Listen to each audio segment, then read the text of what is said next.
example of the character and personality of Saul. Okay? Saul was the king that Israel asked for, remember? Saul was the king that Israel asked for, and when they asked for the king, God said, well, I'm going to give you a king, all right, but you're going to be sorry you had one. I was your king and you rejected me. And God was their king. And they said, we want a king to go out and lead us into battle. They wanted a king to like the rest of the nations. Before that, they had God led them in battle. He led them in battle by inspiration. Remember? He inspired them. He told them how to fight the wars. All right. So now, Saul gets ready to make another big boo-boo. And basically, this is his final boo-boo that he makes. This is when God cuts him off. This is the end of it. All right? 1 Samuel, the 15th chapter. All right? I'll just read here because I know you guys are eating, and girls. Then Samuel said to Saul, the Lord sent me to anoint you as king over his people and over Israel. And now therefore listen. The word listen there means pay attention. It means to obey. Listen and obey the commands. It says words here. Words. All right? It means the sound of his voice. Listen to the sound of his voice and obey. Do it exactly, because his words were what? It's law. Okay? His words are law. Thus says the Lord of hosts, Jehovah Sabaoth. All right, Jehovah Sabaoth. I will punish Amalek for what he did to Israel and how he set himself against him on the way while he was coming out of Egypt. Now God remembers, doesn't he? God remembers. He allowed these people to go on. Now he said, now, go and strike Amalek and destroy all that he has. Now, destroy all that he has. Do not spare him. Now these are direct commands of God, aren't they? When you were in the army, Brother David, when they gave you a direct order, you better do it, huh? Or you were dead meat, pretty much. All right. Now this is a direct order of God. All right. Do not spare him, but put to death both man, woman, child, infant, ox, sheep, camel, and donkey. Kill all the animals. Now we know now why God did that. Because they were diseased with diseases. And they didn't want, God did not want these diseases to be added to these people. Okay? They had diseases. The animals had the diseases. If they'd have had the animals and mixed their animals with theirs, they would have diseased their own animals. All right? Then Saul summoned the people and numbered them in Telaim, 200,000 foot soldiers and 10,000 men of Judah. And Saul came to the city of Amalek and set an ambush in the valley. And Saul said to the Kenites, go depart down from among the Amalekites, and lest I destroy you with them. For you showed kindness to all the sons of Israel when they came up from Egypt. So the Kenites departed from among the Amalekites. Number 7 now. Verse number 7, 1 Samuel 15 and verse 7.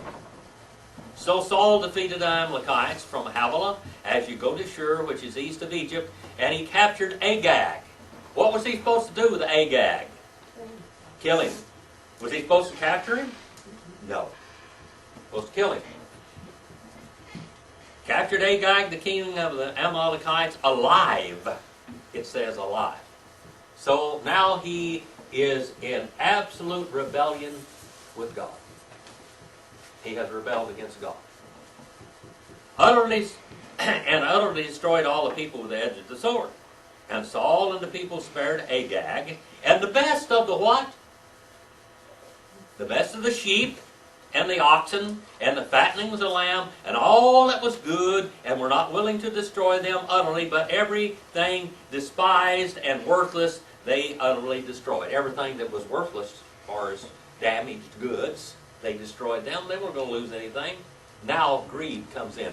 What problem has man had with, has God had with man all the time? What's the problem with the rich in the New Testament? Greed.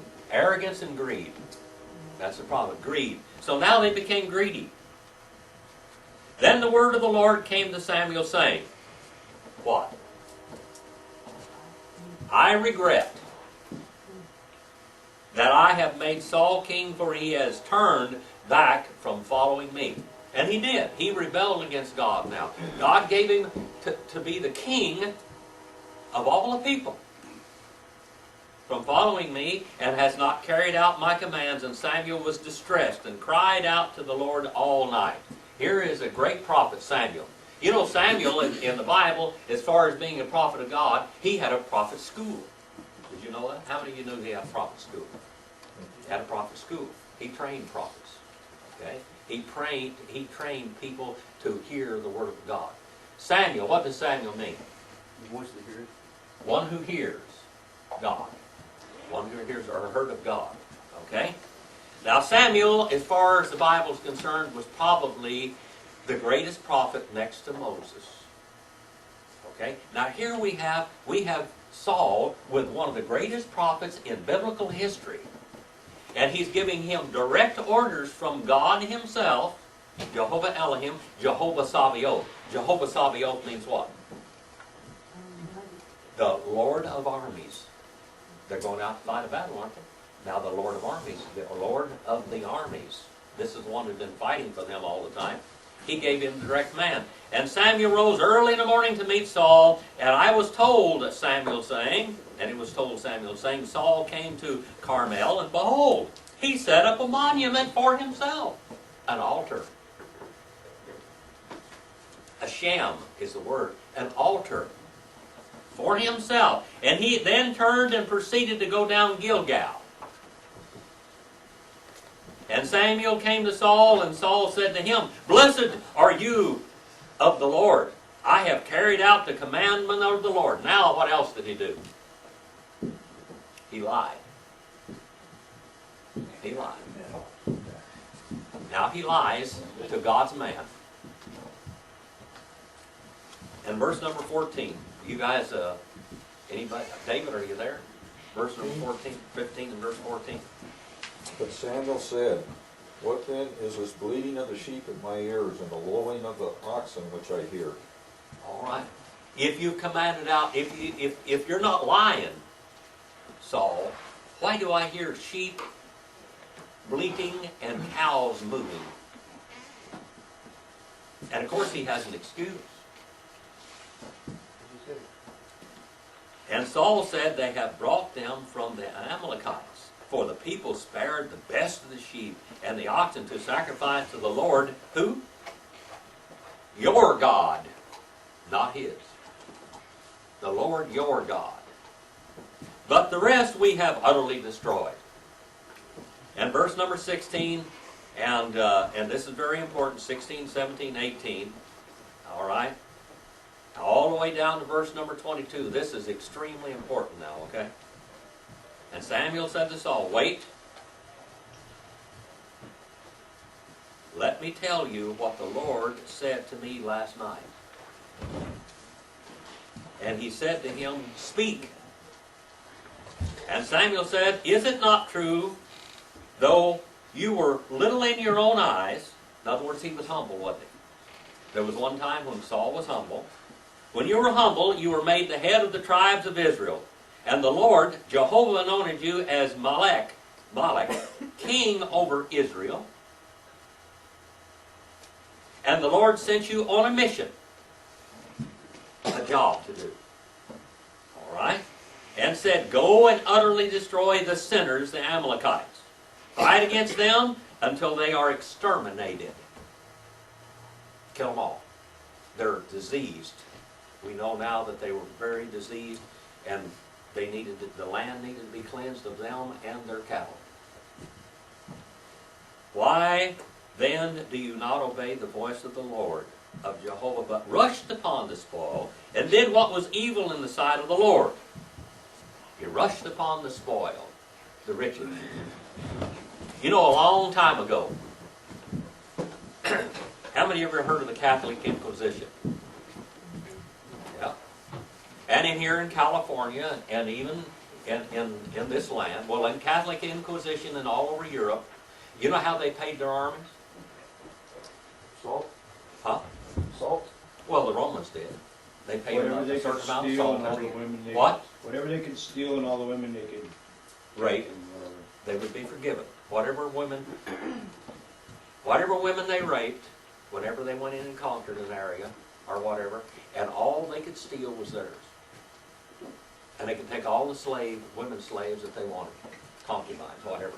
And usually they just raped the women and killed them. And then when they came into America, they did a lot of the same thing when they were the Indian wars. When they went in there, basically one guy named Shivington, he was John Shivington. He was a Methodist preacher, a Methodist bishop, and they got him and hired him to cut down the Cheyenne Rebellion.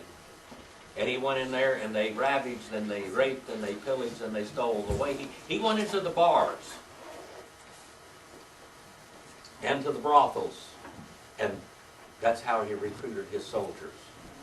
And he got some of the worst people in the world to go out, and he said, now everything you steal among these Indian people or whatever, all the women you rape and pillage, whatever, it's all yours. That's your wages. That was your wages. Well, now that's basically what we got here. We got savages here.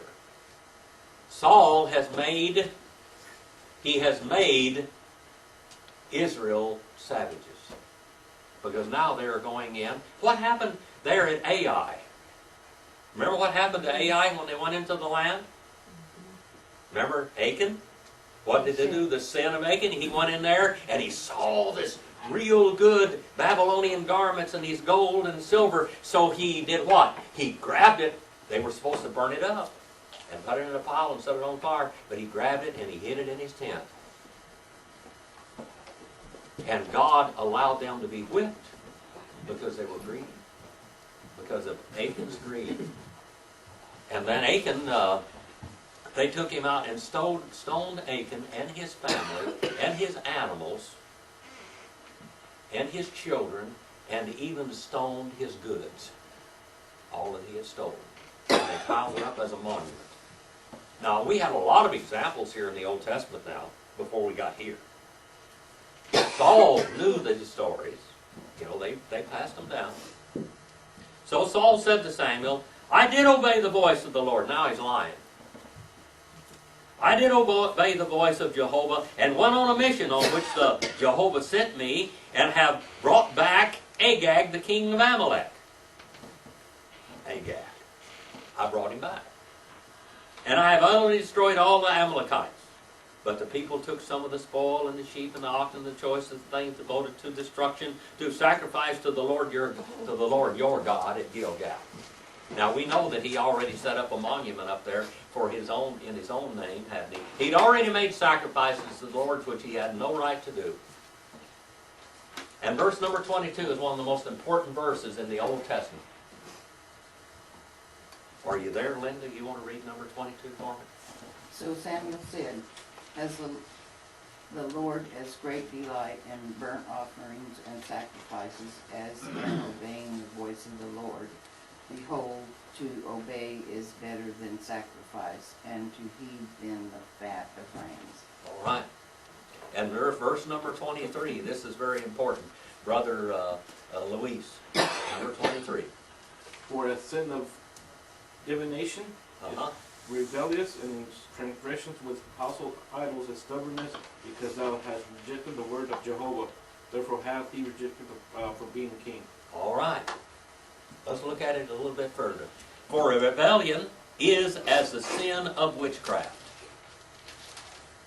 Rebellion is as hated by God as witchcraft. Now, he might as well become a witch. Look here what he said. Now, this is Samuel saying to Saul. He said, God hates the sin of rebellion as much as he does witchcraft. Now, remember what Saul did to the witches? He killed all the witches. And then what did he do? In the last of his life, what did he do? He went to a witch and consorted with a witch. So he is with the dust. All right? He is down and out. For rebelliousness is the sin of witchcraft. Teraphim is the word, teraphim. All right? That means fortune telling. And insubordination is as iniquity and idolatry. To disobey God is like idolatry. Why do you disobey God? Because you think more of yourself than you do God. That's what he's on. And he had set a monument up to himself, so he was a self-idol worshiper, wasn't he? All right? Because you have rejected the word, the commands, the edicts of who? Jehovah. He has what?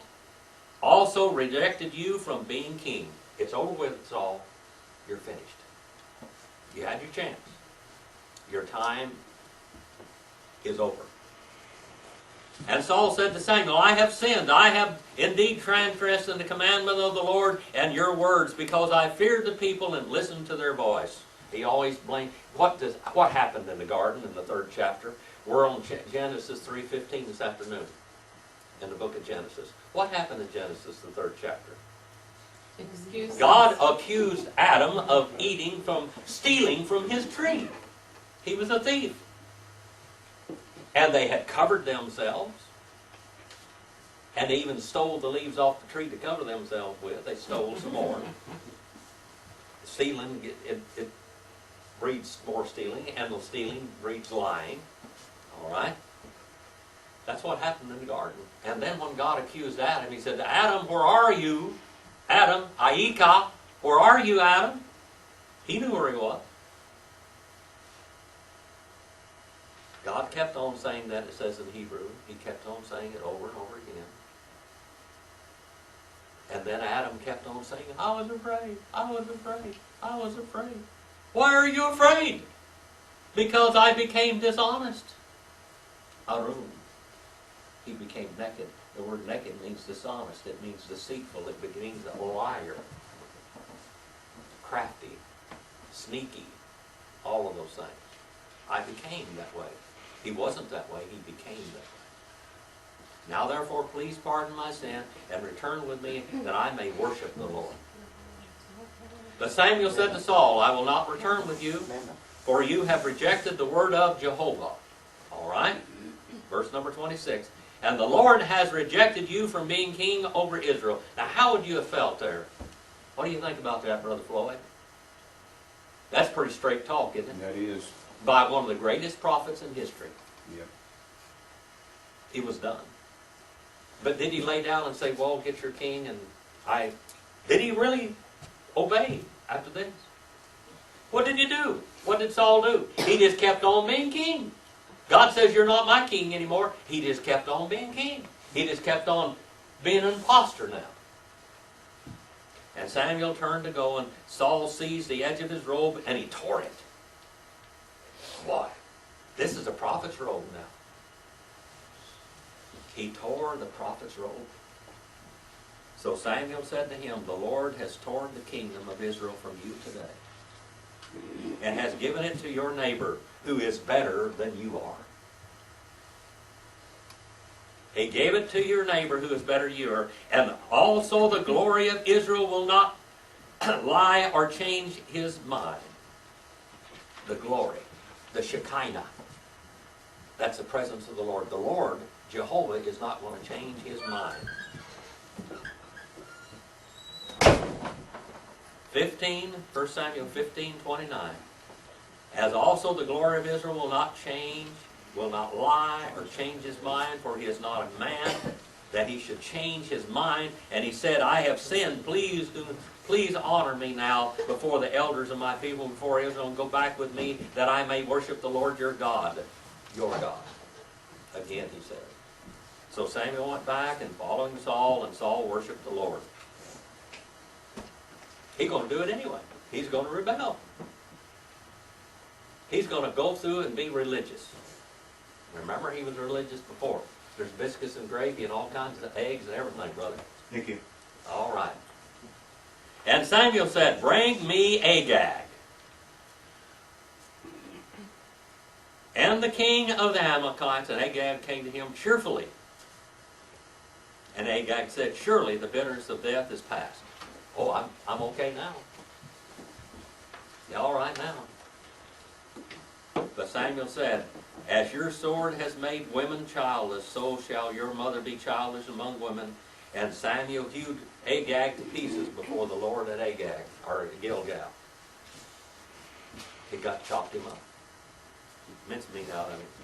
34, and Samuel went to Ramah, but Saul went up to his house in Gibeah of Saul, and Samuel did not see Saul again until the day of his death. For Samuel grieved over Saul, and the Lord regretted that he had made Saul king over Israel. All right. Now in the 16th chapter, we have a different story. We've got a refreshing story. We have a man after God's heart. In the New Testament it says that. Brother Brett, do you like to do the Lord's will? As much as I can, yeah. All right. Do you want to please God with your life? Yeah, I could do better. That's right. It's good for you if you do that. Brother Floyd, you want to please the Lord, I'm sure. I sure do. Yeah. That's why we're here this morning. We want to please the Lord. Well, God, there was a man in Israel, a boy in Israel, a young boy in Israel, that loved God. He was a boy that was he was going to be a prophet of Israel. He was going to be one of the greatest administrators. He was going to be one of the greatest warriors in all of the history of Israel, the greatest warrior. All right? He was one of the greatest musicians. How many of you like music? All right, brother, I know Brother John likes it. He's one of the greatest musicians in all the history of Israel. We have songs that he wrote. How many songs do you know are 3,000 years old? Well, one of David's songs that he wrote was Psalm 23. I've heard that thing set to music and everything so many times. Beautiful, beautiful songs. Stories from his heart. Stories from his heart. Sometimes people write when they're under a lot of stress. There was a song one song that David wrote while he was under distress, and that's Psalm number 22. And Psalm number 52. Let's look here in 16 and verse 1, Brother Mike.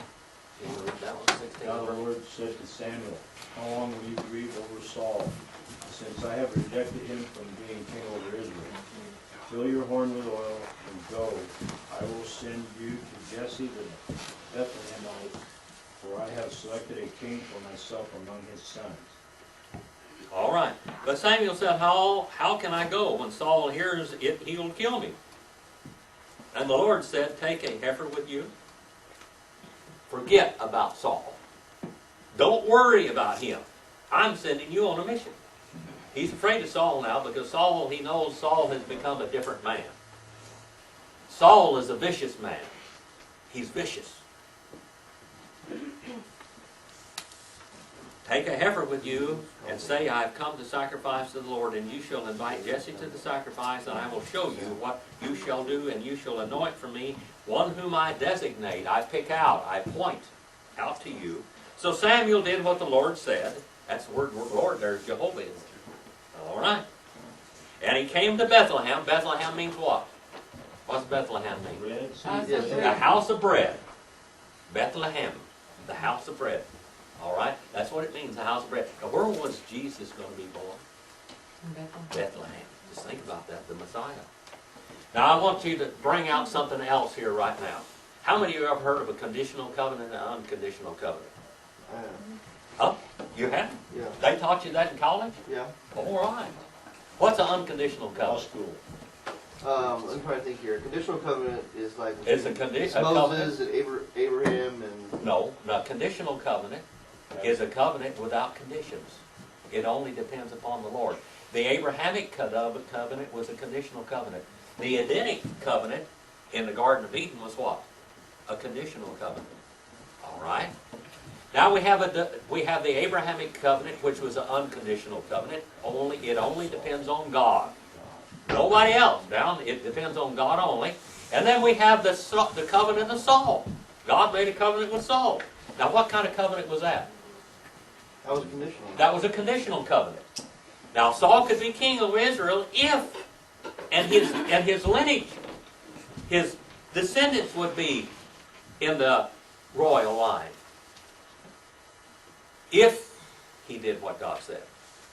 If he didn't, what? You were cut off. Now God is going to make a covenant with David. We live under the Davidic covenant today in many ways. All right, he's going to make a covenant with David. The covenant with David started in Genesis 3:15. That's where it began, in Genesis 3:15. All right. All right, and Samuel did what the Lord said, and came to Bethlehem, and the elders of the city came trembling to meet him and said, do you come in peace? They were afraid of the prophet of God. What in the world's he come to this town for? Remember, Jesus was going to be born here later. And he said, I come in peace. I have come to sacrifice to the Lord. Consecrate yourselves and come to me with the sacrifice.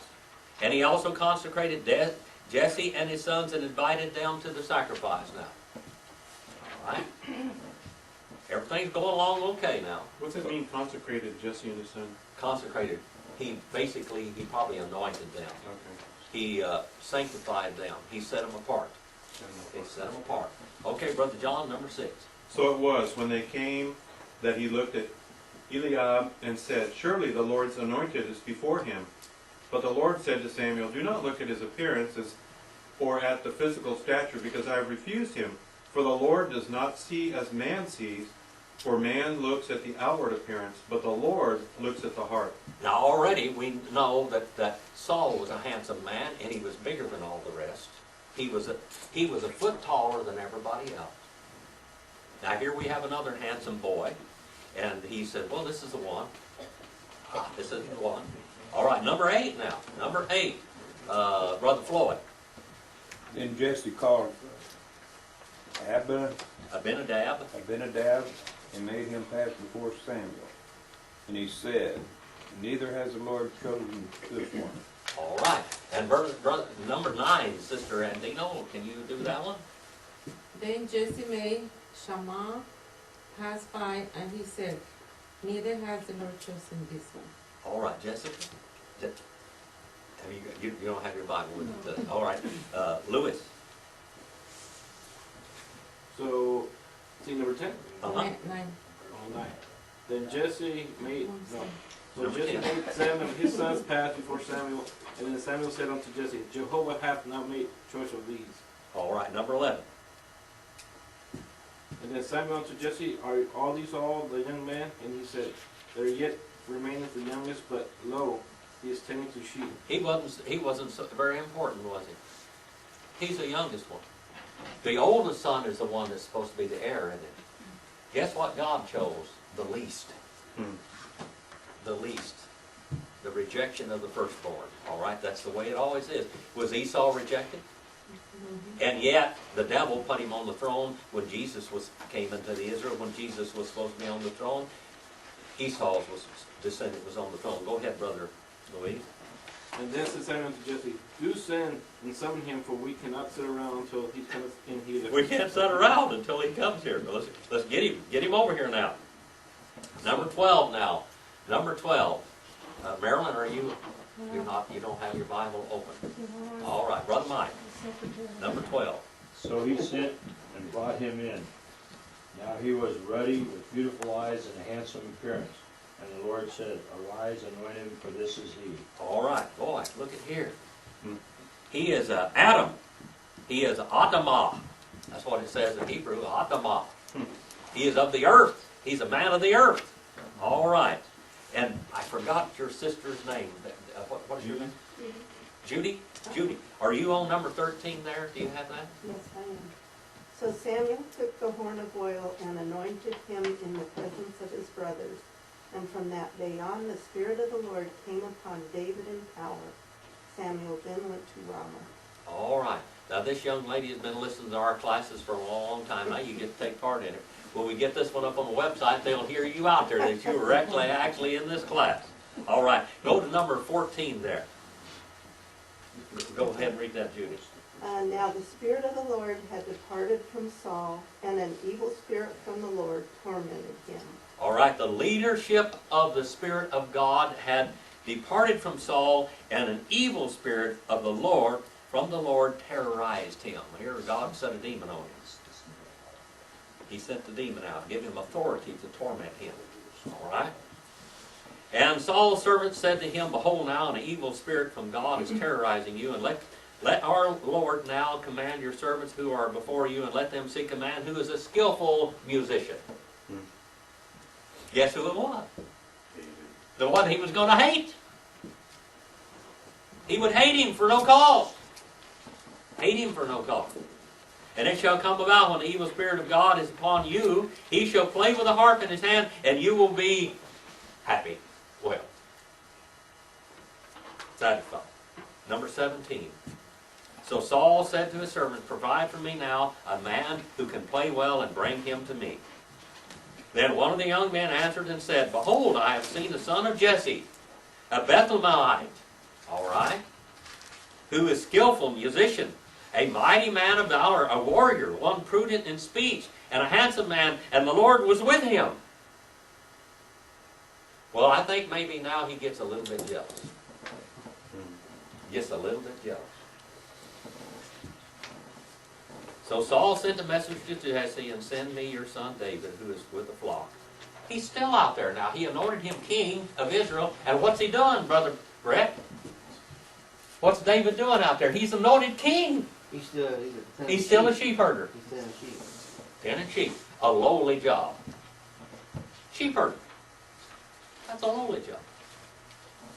And Jesse took a donkey loaded with bread and a jug of wine and a young goat, and sent them to Saul by David his son. And David came to Saul and attended him. And Saul loved him greatly. He loved what he did. But when he finds out what happens, and he became his armor bearer. All right, he became his armor bearer. Now we're going to get into a real important story. I can get you started in it today. We're going to see things about Goliath that you didn't see before. Okay? And Saul said to Jesse, saying, let David now stand before me, for he has found favor in my sight. So it came that every time the evil spirit from the Lord came to Saul, that David would take the harp and play with it in his hand, and Saul would be refreshed and be well, and the evil spirit would depart from him. Now, number 17, now the Philistines gathered their armies for battle. The Philistines. You know what the word Palestine comes from? Philistine. All right. Gathered their armies for battle, and they were gathered at Sokah, which belongs to Judah, and they camped between Sokah and Azekah and Ephes Damim. Damamim. All right? Damamim. And Saul and the men of Israel were gathered and camped in the valley of Elah, and drew up in a battle array to encounter the Philistines now. And the Philistines stood on the mountain on one side, while Israel stood on the mountain on the other side, with a valley between them. And then a champion, a mercenary. This is a professional soldier. This is man. He isn't fighting for them. He is a professional soldier. This is a killer of men because he likes to kill. He is a murderer. So he's getting to act out his murdering in war. Like, remember I told you a while ago when old John Chivington went out, he went out into the brothels, into the bars, and got his army. And he said, all that you can steal, rape, and pillage is yours. That's how he paid them. Now here we have a Goliath, all right? Goliath from Gath, whose height was 6 cubits and a span. How tall is that? He's 9 foot 4 inches. He couldn't stand in this room. His head would be up there in the ceiling. All right? 9 foot 4 inches. He had a bronze helmet on his head. And he was clothed with scale armor. That means, what scale armor means? What scale armor? Anybody know what scale armor like a stick? Huh? Pieces. I don't know. Well, it's what we call a bulletproof vest, so to speak, in those days, where you couldn't cut through it. Okay? It's what we call body armor. Body armor. He's got body armor on now. But back in those days, it was heavy. Now, body armor would deflect arrows and all kinds of things. I mean, you couldn't hurt the guy. He's got this body armor on now, which weighed 5,000 shekels of bronze. And he also had bronze greaves on his legs, all right? What are these greaves? Guards, shin guards. Bronze shin guards on his legs and bronze javelin slung between his shoulders. What's a javelin? Spear. A spear. And the shaft of the spear was like a weaver's beam, and the head of the spear weighed 600 shekels of iron. Oh, this is heavy-duty equipment now. This guy has got a lot of body armor. He is ready to kill. And he wasn't a big man, was he? This one was. He was a big man. 9 foot 4 inches. Anybody seen anybody 9 foot 4 inches? My grandma. She seemed that big, didn't she? He's talking about Goliath. And his shield carrier also walked before him. Now let's go back to the book of Genesis. Okay? Go back to the book of Genesis, the 6th chapter. We'll give you just a little bit of this. Previews of coming attractions for you Genesis boy. Those ones that are taking Genesis, by the way, it's up on the website. Vahikiheko, ha'adama, l'rov al panei, ha'adama, yu vinat, yul lidu. That's what it says in Hebrew. All right, yul lidu lahem. All right, and it came to pass, and when began the sons of Adam, mankind, to be many, to multiply upon the faces of the earth, and daughters were born to them, and saw B'nai ha-Elohim, and saw the sons of God. That term, by the way, is used of angels most of the time, the fallen angels. All right, more than anything.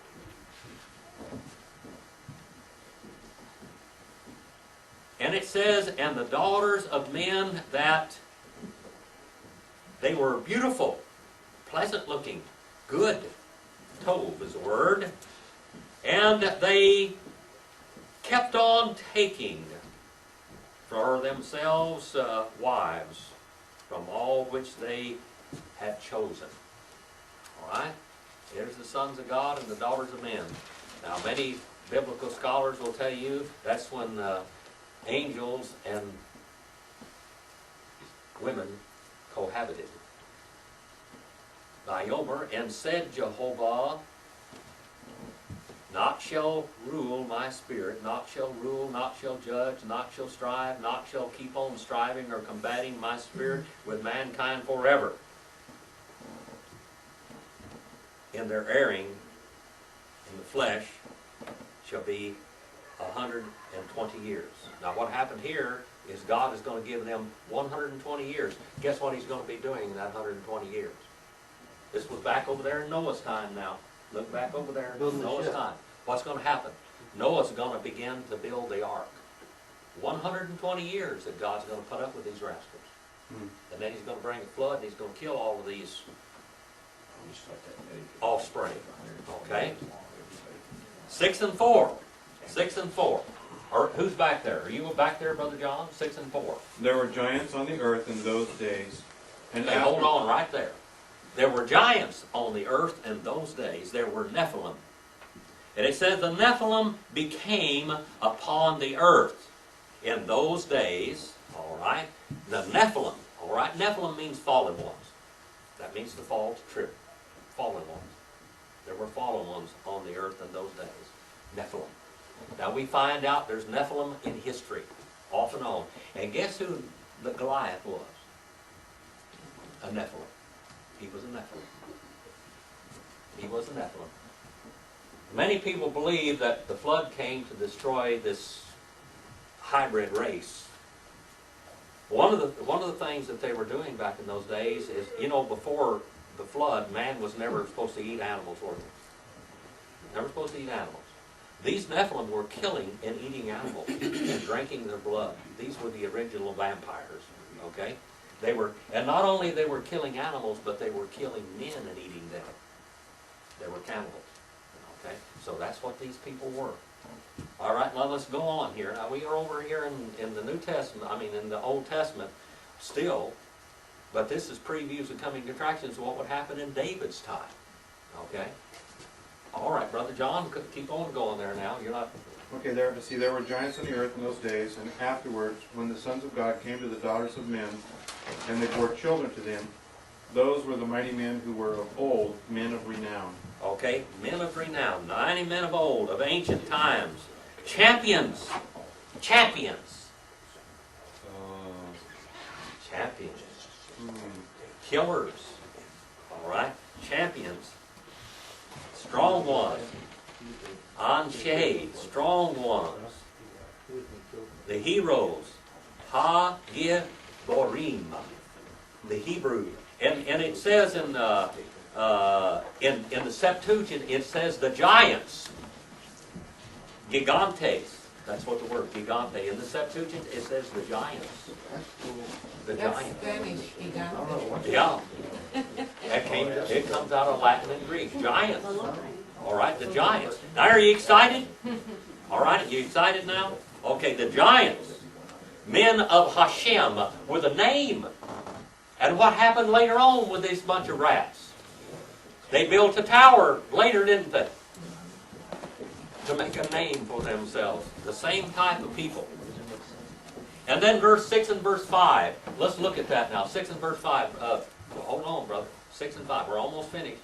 6 and 5, Brother Mike. Then the Lord saw that the wickedness of man was great on the earth, and that every intent of the thoughts of his heart was only evil continually.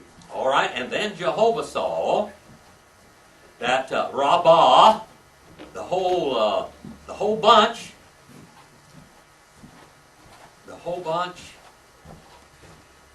evil, all right, upon the earth, evil upon the earth. They became evil. Read that one more time, brother. The Lord saw that the wickedness of man was great on the earth, and that every intent of the thoughts of his heart was only evil continually. All right. It was only evil content. Everything that he thought about, every scheme that he had was evil. Evil, evil, evil. Now we find out that there's a lot of giants recorded in the Bible. Goliath isn't the only giant. Did you know that? He's not the only. We're going to study about this. Yes, Brother Mike. Wasn't the Nephilim all wiped out in the flood? They were not wiped out in the flood, but they became on the earth later again. They showed up later again. Evidently, they showed up later. So this happened. Evidently, it happened again later. And Goliath was probably a product of it. Okay? Let's go and let's look at it. There are famous giants in the Bible. Okay? One of them was Anak. Anak. Another one was Og. One was called Rapha.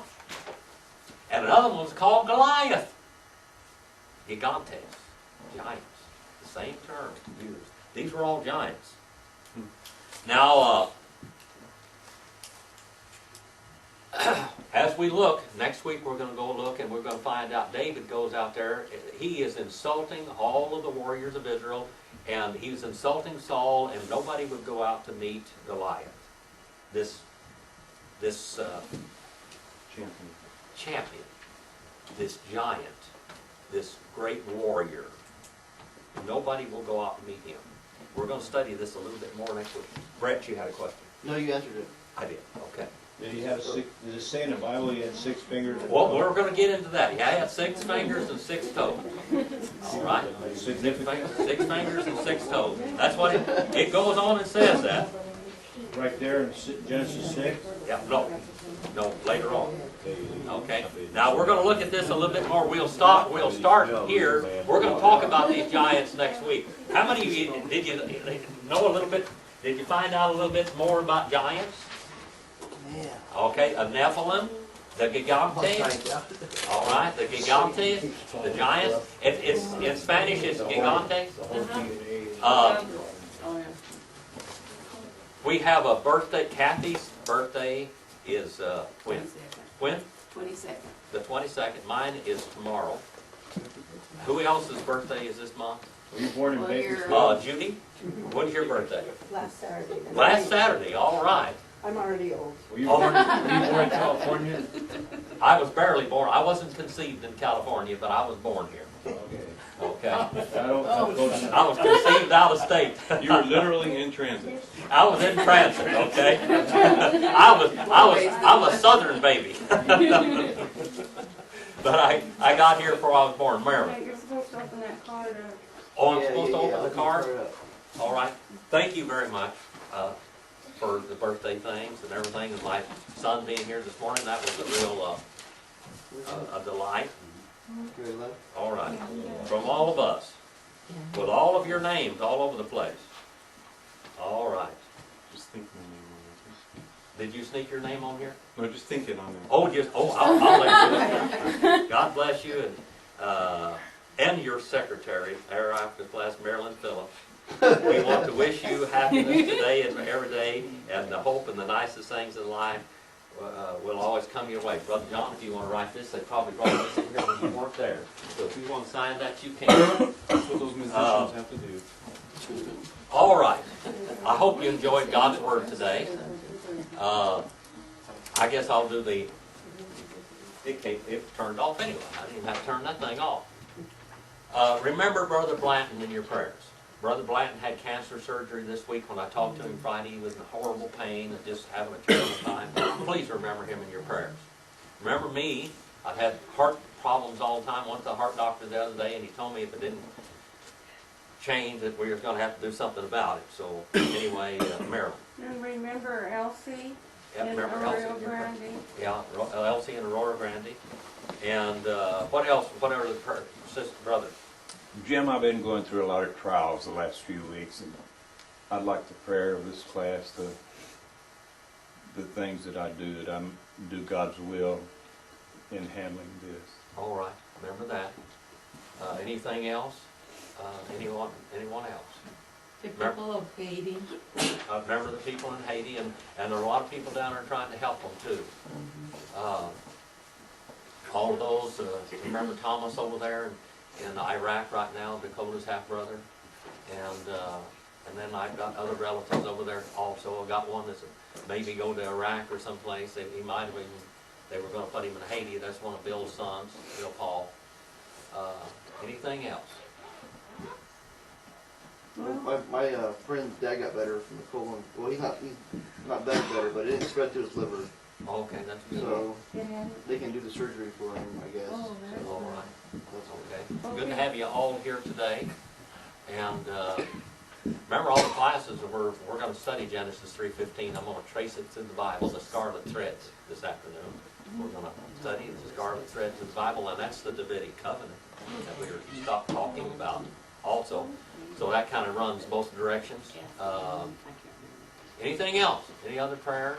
Brother Brett? Oh. Yes. I want to pray for Joe. He's up in Mammoth skiing. Okay. Make sure he makes it down the mountain. Make right. sure he gets down the mountain. People get killed, you know. Yeah. Sonny Bono got killed skiing. Who else? A lot of people did. Remember him in prayer. He needs a lot of protection up there. Brother Brett, would you lead us in prayer, please, brother? Yeah. Dear Father in heaven, we are so thankful for all that you give us, and all that you do, for our breath we breathe, and the blood our heart pumps, and the